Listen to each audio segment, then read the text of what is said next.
شوف، كاين واحد الحاجة اللي بزاف ديال الناس كيديروها بلا ما يحسوا. It's so easy to help someone else with their problems, but when it comes to your own, it's a whole different story.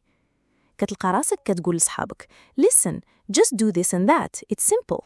ولكن فاش كتجي لمشاكلك كتولي تقول I don't know what to do, everything is complicated. واحد الإنسان يقدر يكون incredibly foolish in his own decisions، ولكن فاش كيجي يعطي نصيحة لشي حد آخر كيبان بحال إلا he's got incredible insight and clarity. هادشي هو اللي خلى إيغور جروسمان وإيثان كروس يسميو هاد الظاهرة The Solomon Paradox.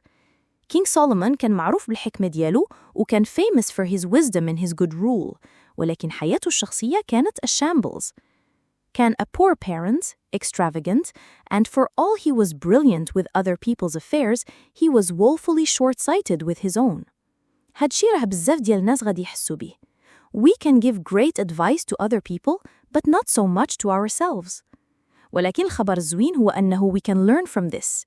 إلا بغينا ناخدو قرارات حسن، خاصنا learn to distance ourselves from our own problems ونشوفوهم بحال إلا كنا كنشوفو فيلم على حياتنا.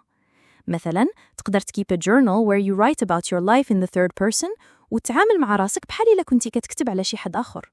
ولا تقدر talk to yourself in a mirror. تقدر تحس براسك silly ولكن تخيل راسك you are the therapist and the mirror self is the patient. ديما كيقولوا do as I say, not as I do. ولكن راه ممكن bring the two closer together. كل ما تعلمتي تشوف راسك من بعيد كل ما غادي تولي قراراتك أوضح وحسن. وإلا بغيتي تدخل معنا في واحد سبيس خاص وغني في مجال السيكولوجيا just comment next في الكومنتس و our team will reach out to you. ممكن تكون هذه هي الخطوة اللي غادي تبدل بها طريقة تفكيرك وتطور بها راسك.